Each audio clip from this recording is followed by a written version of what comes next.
nos acompaña después de un larguísimo tiempo de vacaciones el gran economista don Nelson Suárez, el hombre de los números, de las estadísticas, el hombre que desde fuera del gobierno lleva el control, por decirlo así, de cuánto se ingresa, cuánto se gasta, y nos puede dar entonces con mucha facilidad un perfil de cómo andan las finanzas públicas. Don Nelson también es un veterano profesor universitario, ha trabajado en la Oficina Nacional de Presupuesto como subdirector y además es un consultor privado y de organismos internacionales muy procurado por su capacidad y su sabiduría.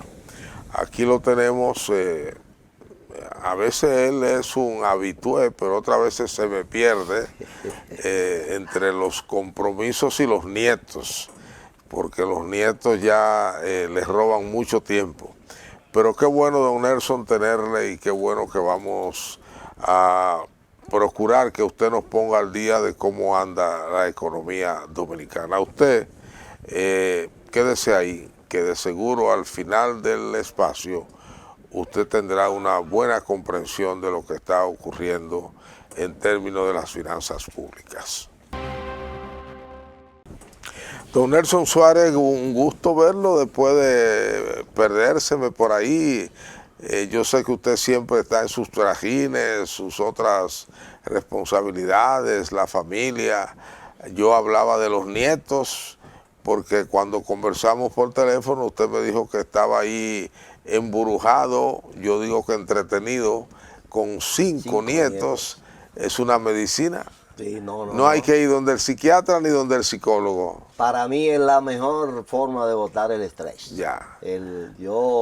Y ellos son supuestamente estresantes, pero yo lo disfruto y ejerzo plenamente mi función de abuelo, no más.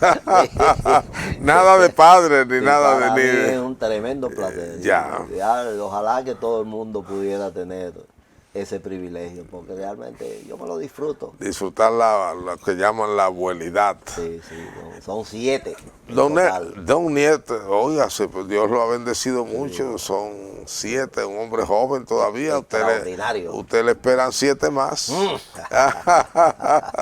Mire, don Nelson, cuando uno lee los periódicos, que todavía se leen, y escucha algunos programas de radio y de televisión, fundamentalmente, uno queda con una sensación extraña, porque creo que va tomando mucho cuerpo la idea de que la situación económica financiera del país no está mal, sino muy mal, y que el gobierno confronta serios problemas, que hay muchas obras por terminar, hay otras que comenzaron y han sido abandonadas, presumiblemente por razones financieras.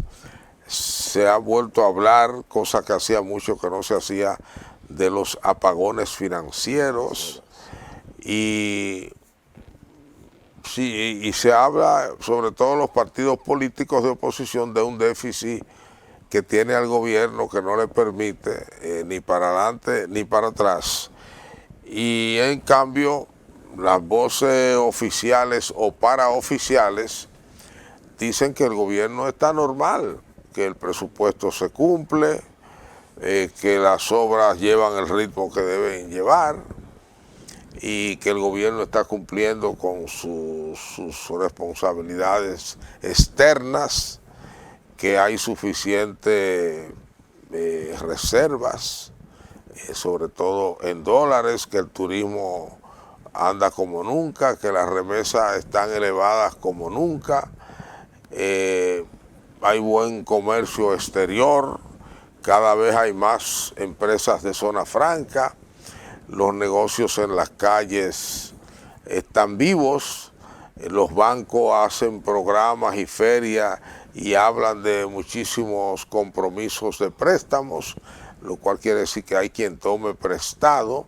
uno ve muchos carros elegantes en las calles. Alta gama. Sí, ahora hablan de carros de alta gama, yo no sé mucho qué es eso, ¿verdad?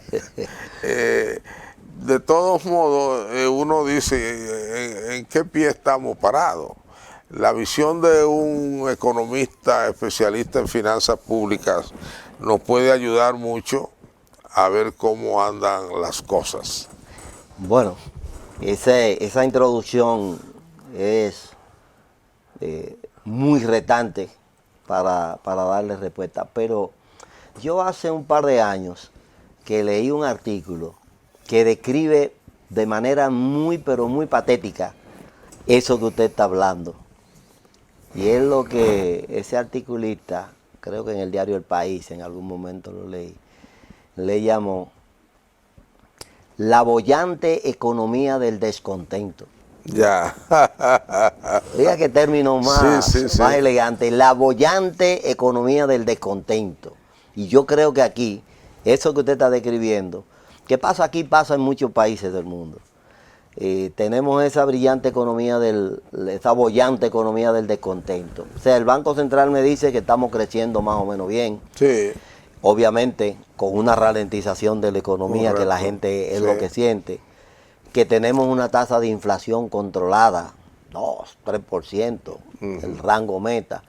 Que tenemos una tasa de cambio que, aunque a principio del primer trimestre del año se corrió casi un 4% de manera abrupta, está estable, que tenemos una llegada de visitantes, ahora el término ha cambiado, ya no son turistas, sino visitantes. Exacto. Excelente.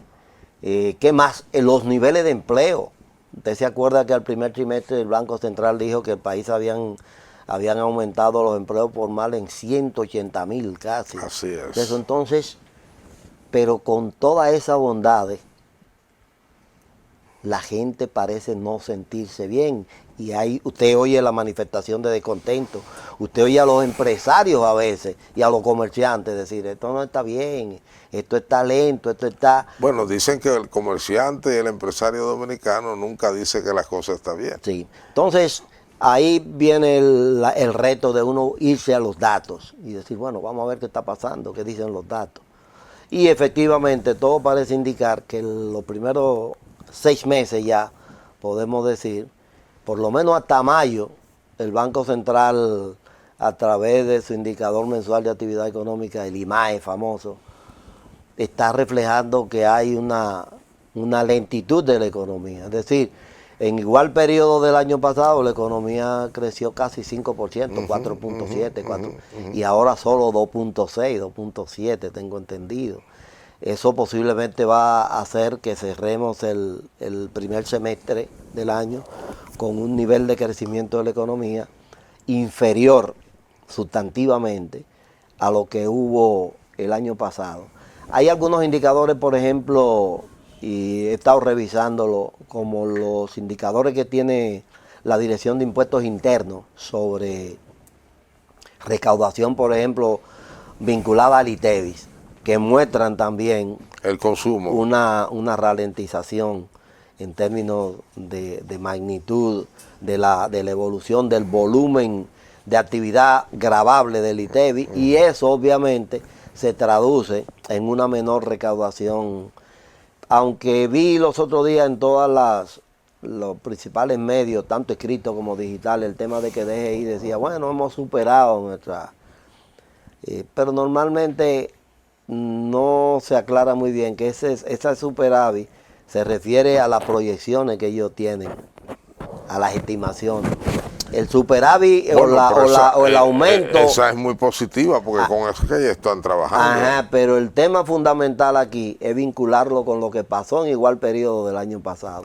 Entonces, cuando uno lo vincula con el año pasado, que por ejemplo vi yo con los datos hasta el 27 de junio, que los ingresos del gobierno crecieron apenas un 4.3%. Eso es muy bajo, porque la media normal de crecimiento de un periodo a otro de las recaudaciones del gobierno andan por encima de 2 dígitos siempre, 10, 12, hasta 16% en algunos casos. Esto inclusive descontando algunas operaciones extraordinarias que se dan. Por ejemplo, el año pasado hubo una operación extraordinaria que fue el acuerdo con Aerodón, que en el primer trimestre del año le generó al gobierno 17, 18, 20 mil millones de pesos. Pero también en el año, cuando uno busca en estos años, también te encuentras con operaciones extraordinarias que han habido, cuando la descuenta efectivamente hay. Ahora, ¿qué pasa? Una cuestión más importante es que en términos fiscales, por lo menos, que es donde yo más concentro la atención normalmente, en la parte del gasto también ha habido, y decía en estos días, anteayer conversaba con unos amigos de un programa de una de las emisoras de radio del país, y exactamente preguntaban, hacían la misma cuestionamiento, como si usted hubiese oído a aquella gente hablando al entrevistador, hacía la misma pregunta. Y se refería a los temas de, bueno, ¿qué ha pasado? Digo, bueno, para mí, y es una cuestión que tiene un componente positivo, que yo le decía, eso hay que reconocérselo al gobierno. El gobierno ha tomado muy en serio su ley de responsabilidad fiscal. Ya. Porque si bien los ingresos crecieron en el primer semestre en alrededor de 4.3%, el gasto también solo creció en alrededor de 4.5%. Lo que quiere decir que el gobierno, de hecho, yo decía, el gobierno posiblemente esté cometiendo un error, porque en una situación de ralentización de la economía, de lentitud, lo que se espera de la política fiscal es que actúe de manera contracíclica, es decir, que contrarreste los efectos recesivos para que la economía... Exacto. Eso lo ha asumido el Banco Central a través de su política monetaria. Es decir, fíjense que el Banco Central acaba de anunciar unos más de 80 mil millones de pesos que está liberando para exactamente aumentar la liquidez de la economía para levantar. Entonces, el gobierno también parece que ha aplicado esta restricción, y solo en la parte del componente de gastos de capital hay una caída de casi 14 mil millones de pesos adicionales. O sea, son 14 mil millones de pesos que no se han metido en el sistema económico a través del gasto de capital, la inversión en capital fijo del gobierno, las construcciones, etcétera. Y eso parece ser que ha tenido que ser contrarrestado por el Banco Central a través de una flexibilización. Pero lo cierto es que en estos primeros 6 meses del año no tenemos el dinamismo que ha mostrado la economía, que mostró la economía en semestres anteriores. Ya. Y esto tiene mucha explicación, porque tenemos... Precisamente vamos a dejar las causas, ¿no? Esas explicaciones que usted nos va a dar para el segmento que viene ahora después de estos anuncios. Pero quería dejar en el aire la pregunta de si en el análisis que uno hace del comportamiento de la economía dominicana de este año, hasta dónde meter ese análisis en el contexto internacional con los efectos del huracán Trump, o de la lluvia Trump que esté cayendo, de los pronósticos Trump que hay a partir de los anuncios que él está haciendo.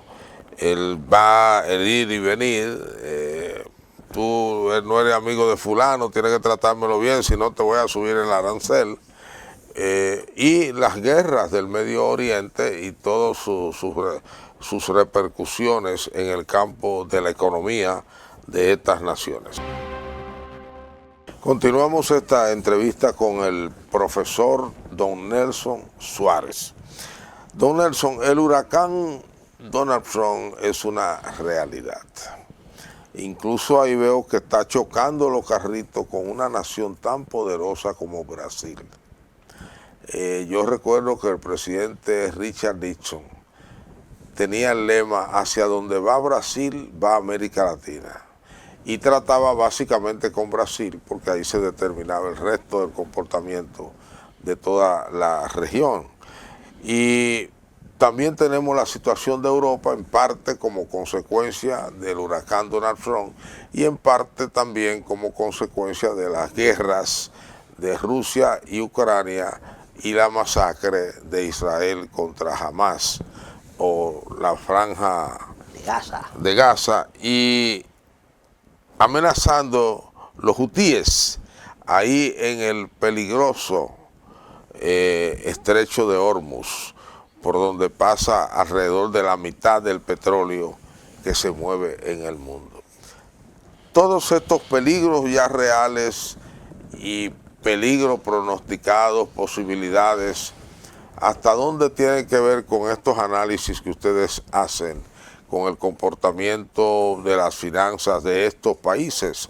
No solo República Dominicana, pero digamos países pequeños como el Caribe y pequeños como Centroamérica. Sí, en el caso de la República Dominicana tenemos que tener muy claro, y no hay duda en este sentido, de que nosotros, por ejemplo, tenemos unos vínculos comerciales, hemos tenido históricamente unos vínculos comerciales muy estrechos con Estados Unidos.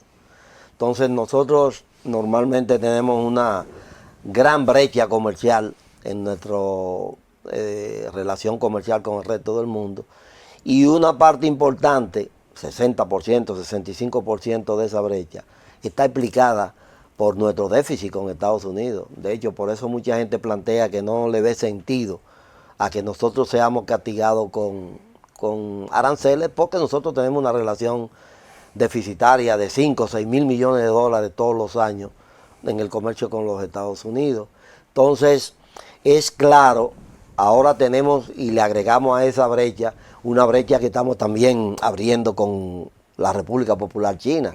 Tenemos también una brecha muy similar en términos de valores absolutos y en términos relativos con relación al comercio exterior de la República Dominicana. Entonces la economía dominicana es una economía abierta, muy abierta, y dependemos fundamentalmente de zona franca, de el ingreso de turistas y de visitantes extranjeros, como dicen ahora, y eso de una u otra forma se ve. Y bueno, y el caso de lo que yo llamo el santo grial de la economía dominicana siempre, que son las remesas que nos aportan cerca del 9-10% del Producto Interno Bruto de manera gratuita. Entonces es obvio que cualquier decisión de política que se tome en Estados Unidos y que impacte a nivel global va a impactarnos de manera, y es posible que eso es posible de hecho que en lo adelante, con retraso, como sucede en casi todas las cosas en economía, el tema de la remesa empiece a hacernos mella. Es posible que sigan y van a seguir llegando dominicanos deportados dentro de esa especie de limpieza étnica que está realizando el gobierno de Trump en Estados Unidos, y que eso va a impactar sobre nuestras remesas, va a impactar sobre el flujo de turismo. El tema, por ejemplo, de las guerras a nivel internacional, la guerra en la Franja de Gaza, la guerra ahora un poco atenuada con el caso de Irán y el famoso uso de la bomba esta extraordinaria de Estados Unidos y la intervención, el ataque de Israel, la respuesta de Irán, el tema de la guerra de Ucrania, como usted mencionaba, y Rusia, y cualquier otro conato de enfrentamiento que hay en el mundo planteado, obviamente nos da un escenario de incertidumbre que cualquier turista tiene reserva en viajar.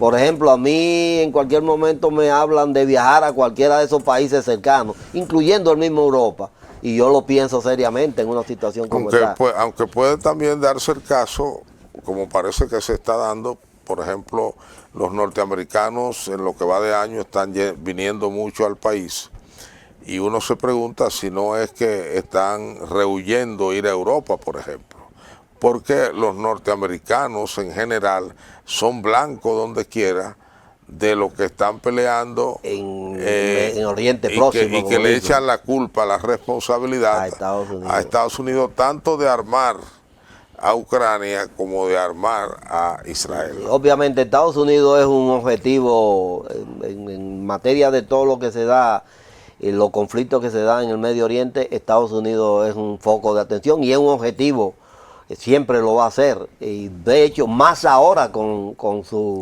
participación en el caso de Irán, atacando las plantas nucleares estas, las instalaciones donde Irán supuestamente desarrolla sus actividades nucleares. Entonces es obvio que todos esos elementos van a intervenir y van a seguir gravitando sobre la economía del país. De hecho, yo pienso que la economía dominicana, de hecho, ha respondido de manera no tan, o sea, el impacto no ha sido tan fuerte. Ahora, se está sintiendo realmente que, y por eso yo he estado hablando que para mí, en términos de política económica, lo principal que debía estar buscando el gobierno, el Estado, es mantener la estabilidad macroeconómica. Parece que está en eso, ¿no? Porque lo que pasa es que a veces estamos apostando, y yo de hecho el esquema de comunicación que veo del Banco Central, contrario a lo que hace la Reserva Federal de Estados Unidos, es decir que todo está bien. Y obviamente, como yo siempre digo, ni todo está tan mal como dice la oposición, pero ni tan bien como dice el gobierno. Entonces, somos una economía y una sociedad inmersa en una globalidad que tiene incertidumbre, que tiene situaciones muy complejas, que tiene retos serios que enfrentar. Sí, y si no lo vemos de esa forma, entonces estamos aspirando a duplicar el PIB. Bueno, pero ¿por qué yo no aspiro a duplicar los servicios de salud? O a que no tengamos, después de haber gastado todo el dinero del mundo en educación, a que no tengamos 50, 60 mil, 100 mil niños que no tienen dónde dar clase a esta altura del juego, casi empezando el año. Entonces, yo digo, el tema de la estabilidad macroeconómica, o sea, yo preferí decir, mira, yo no voy a aspirar a muchas cosas, pero voy a tratar de conservar y de minimizar los riesgos externos que puedo tener. Por ejemplo, aquí yo no he oído hablando, en estas circunstancias de estos riesgos, por ejemplo, de enfrentamiento, inclusive hasta globales de Tercera Guerra Mundial. Yo no he oído hablando de qué estamos haciendo para fortalecer nuestra capacidad de almacenamiento de combustible. No, bueno. ¿Qué estamos haciendo para tener capacidad, para tener almacenamiento de alimentos que podamos durar 2 o 3 meses hasta que se ajusten las cosas? No hace mucho que se inauguró una ampliación de la refinería, recuerde. Bueno, eso quizás es cuestión normal, pero no lo veo como una política, como una estrategia de política. Y para mí, en las circunstancias en que está el mundo, yo debía estar garantizando una serie de cuestiones que son vitales para yo decir, mira, si hay una conflagración mundial, yo debo estar preparado por lo menos para sobrevivir los primeros 6 meses, porque después de los 6 meses tenemos una opción. O se va atenuando la conflagración, o hemos desaparecido todo por una conflagración, por un enfrentamiento nuclear. O nos metemos en una economía de guerra. Exactamente, entonces ya, pero tengo un tiempo, lo malo y lo peligroso y lo riesgoso que yo veo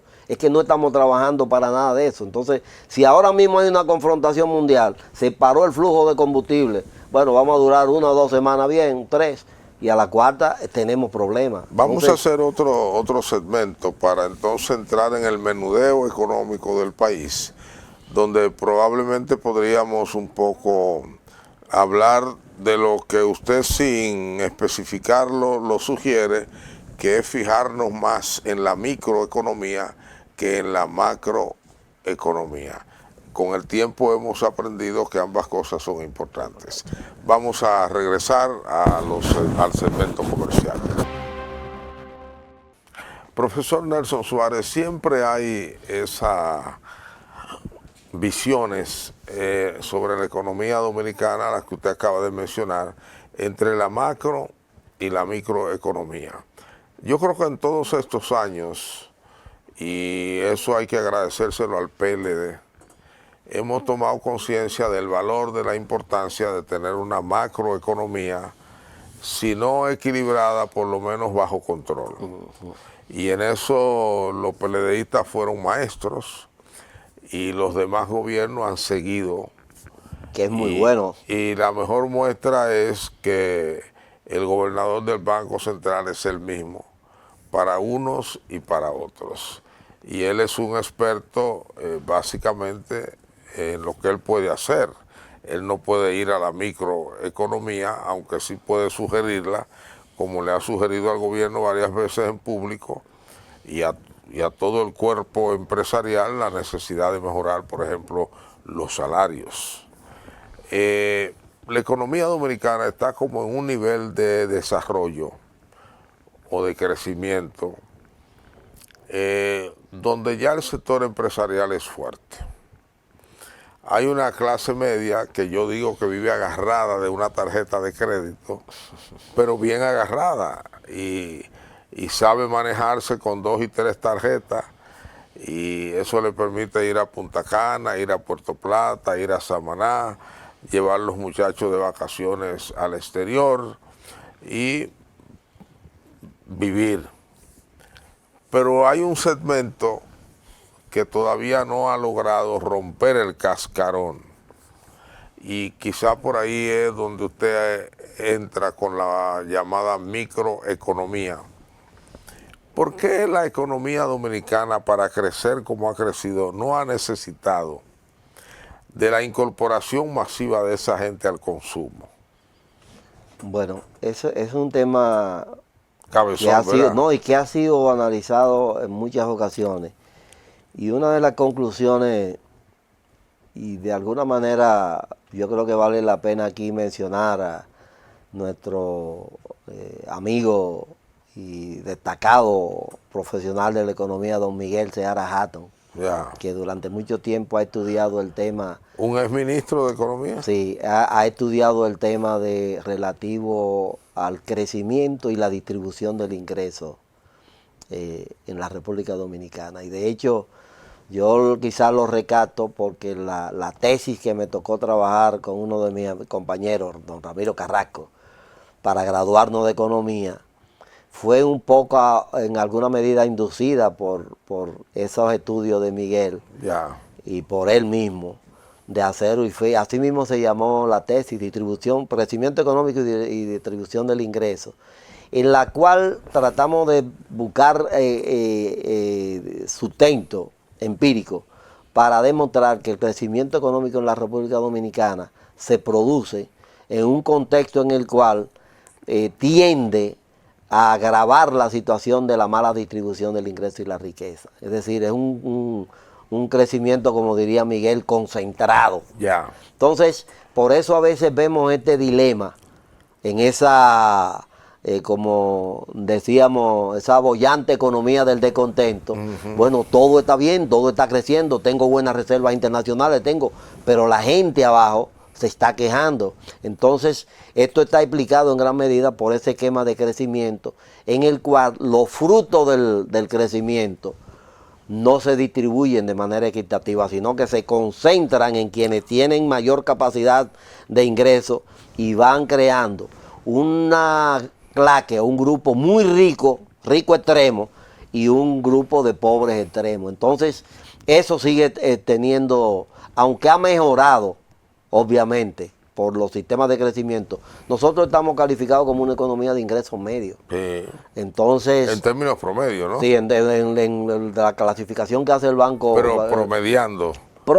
Exacto. El eufemismo eso del PIB per cápita. Sí. Que entonces aparece gente que te dice, bueno, ¿y quién se está quedando con el mío? Exacto. Entonces, somos una economía de ingresos medios en términos de PIB per cápita, lo cual es un indicador, pero que no se refleja a nivel de la gente.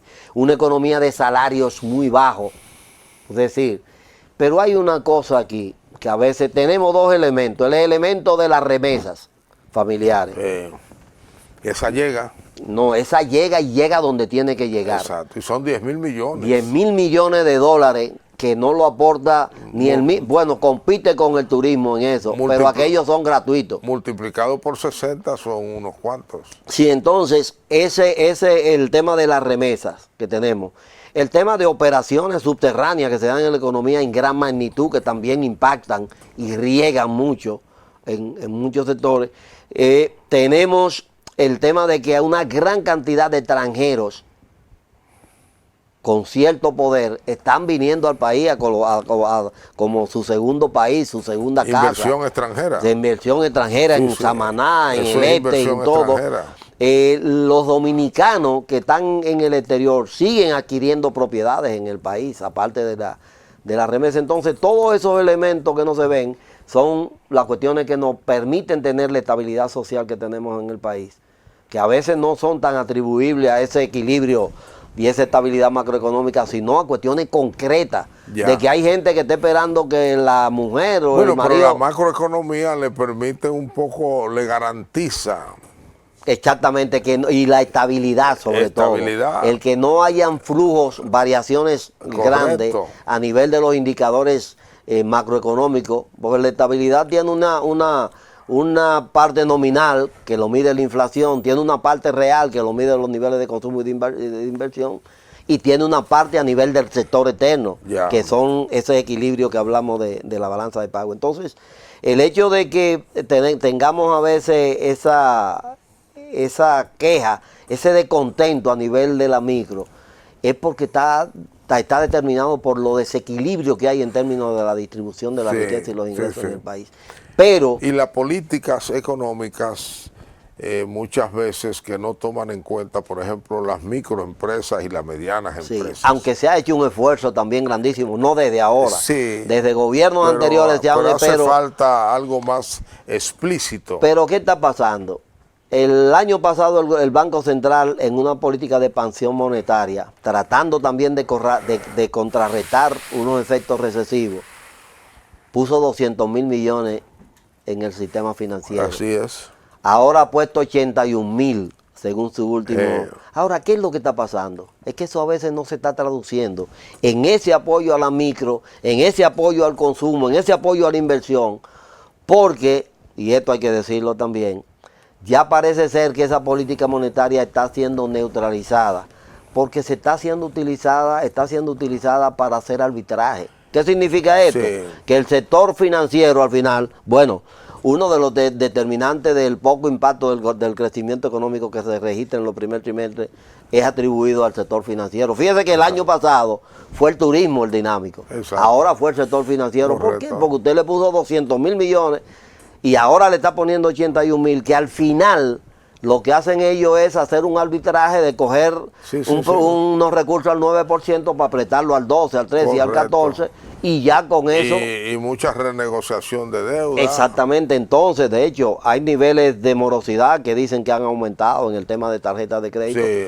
porque eso quiere decir que está llegando el impacto de la recesión a los bolsillos de la micro, de la gente en términos... Entonces, a veces, por eso yo digo, prefiero a veces no estar tan pendiente de ese esquema de que voy a crecer al 5, no voy a crecer al 5 en el escenario internacional que tenemos, en las situaciones que tenemos de inestabilidad, de incertidumbre mundial. Entonces yo prefiero garantizarle, sobre todo a los sectores, aunque a veces uno no tiene esperanza de que esto suceda, porque lo que pasa es que en el país se ha venido desarrollando un proceso en los últimos 20, 25 años de que los grupos de poder fáctico, como dicen, están determinando la política pública. Son los que imponen su norma para determinar la política pública y entonces terminan afectando a la gran masa, que es entonces la que a veces te da esa percepción de decir, óyeme, pero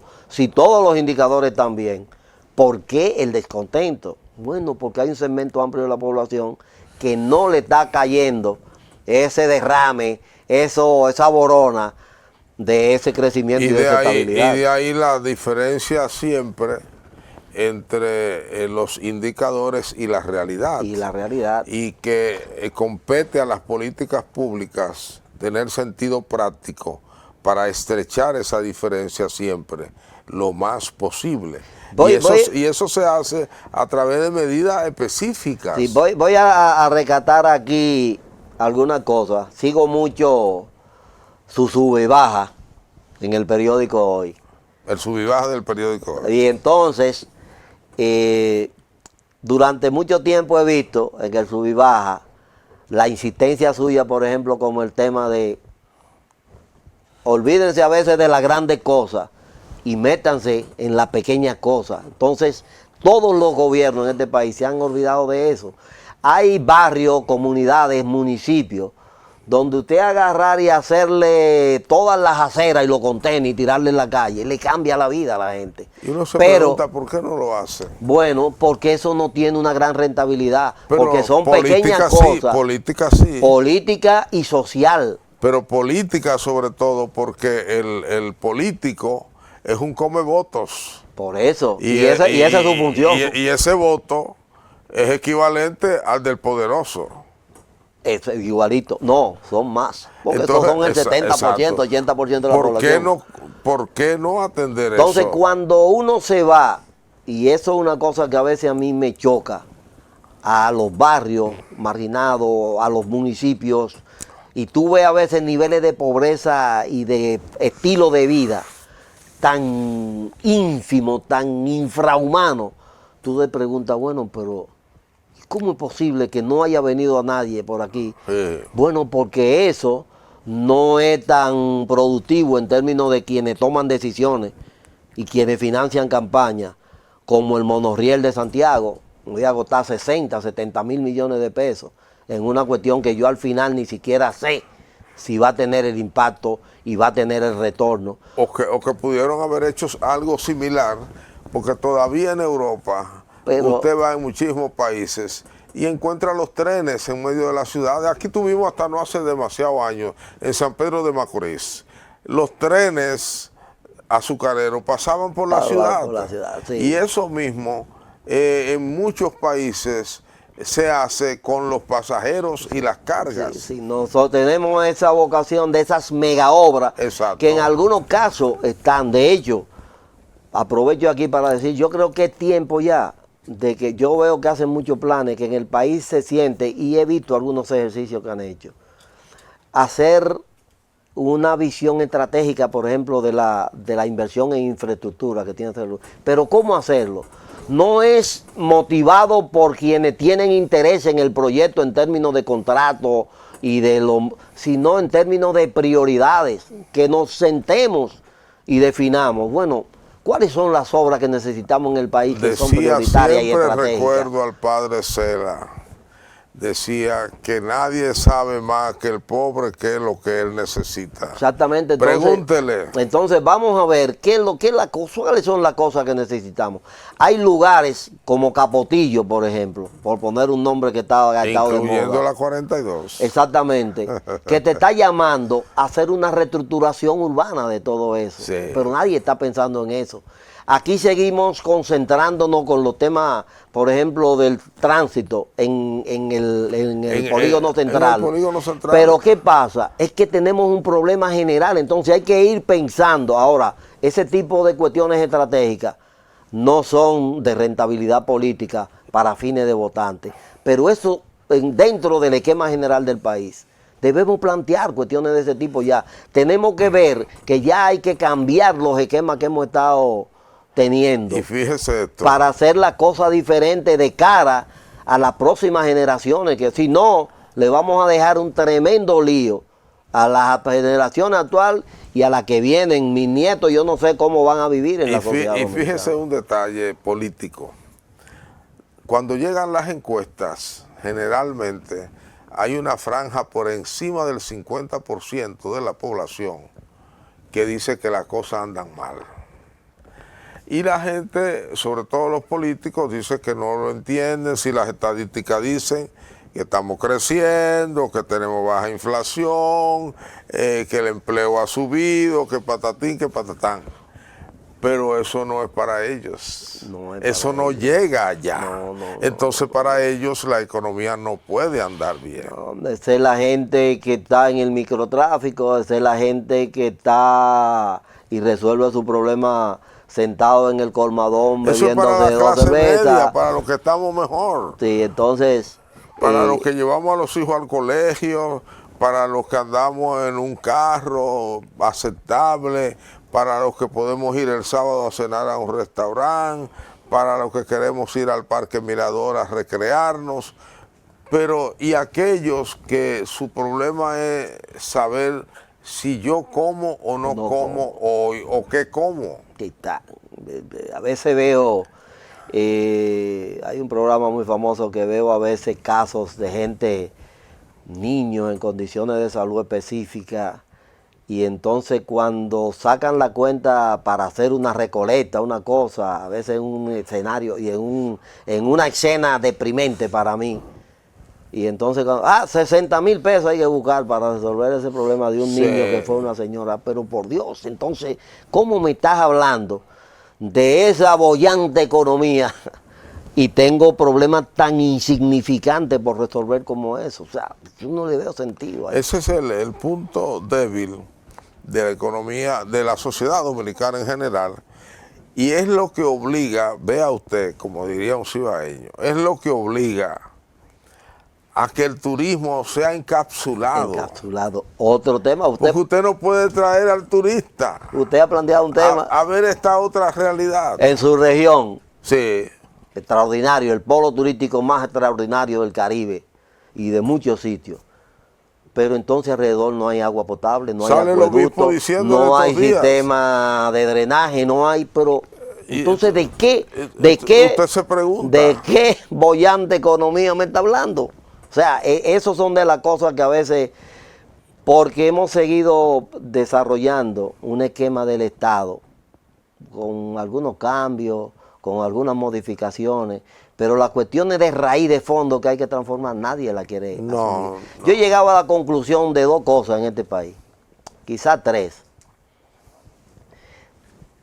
Muy poco antitrujillista, Ya, muy poco demócrata ya, y muy pocos reformadores. ok.